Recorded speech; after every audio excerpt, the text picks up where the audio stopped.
देखो बेटा कौन सा क्वेश्चन है, 51 वाला।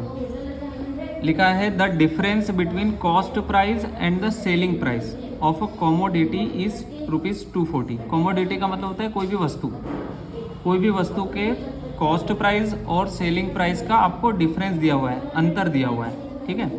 तो देखो जब हम प्रॉफिट निकालते हैं तो प्रॉफिट में हम क्या लिखते हैं, selling price minus cost price, ऐसा लिखते हैं।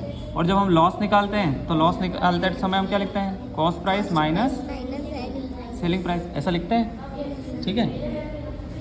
अब देखो यहाँ पे डिफरेंस हमको दे रखा है 240, कितना है 240, हमें डिफरेंस दिया हुआ है। अब हम ये नहीं जानते कि CP माइनस SP है या SP माइनस CP है, लेकिन अगली लाइन में उसने दिया हुआ है कि इफ़ द प्रॉफिट इज़ 20%, तो मतलब प्रॉफिट परसेंट दिया हुआ है, प्रॉफिट परसेंट दिया हुआ है 20%, ठीक है। इसका मतलब प्रॉफिट हो रहा है, इसका मतलब क्या हो रहा है, प्रॉफिट हो रहा है।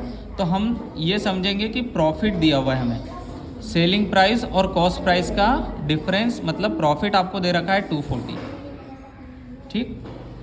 If the profit is 20% then the selling price is, तो हमें सेलिंग प्राइस पता करके बताना है। तो अब देखो प्रॉफिट परसेंट का फॉर्मूला लगाते हैं अगर, तो ये होता है प्रॉफिट अपॉन CP इंटू 100, ठीक है। प्रॉफिट परसेंट भी आपको दे रखा है 20, प्रॉफिट भी आपको दे रखा है 240, CP आपको पता करना है यहाँ से, और ये हो गया 100। तो CP पता करने के लिए हम CP को इस तरफ ले जाएंगे इक्वल टू के, वहाँ से 20 को उठा के हम इधर ले आएंगे, ठीक है। 1 0 से 1 0 चला जाएगा, ये हो जाएगा 120, 120 और 10 इसका गुणा करेंगे तो ये हो जाएगा 1200 या 1200, ठीक है। ये हमारा क्या हो जाएगा, कॉस्ट प्राइस। अब देखो प्रॉफिट का फॉर्मूला लगाओ, profit equal to selling price minus cost price, ठीक है।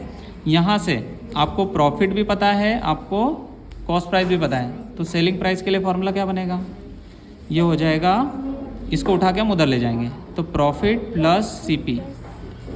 तो प्रॉफिट हमारा था 240, CP हमारा है 1200, ये हो जाएगा 1440 रुपीज़, ठीक है, सेलिंग प्राइस हमारा। तो हमारा आंसर हो जाएगा B वाला।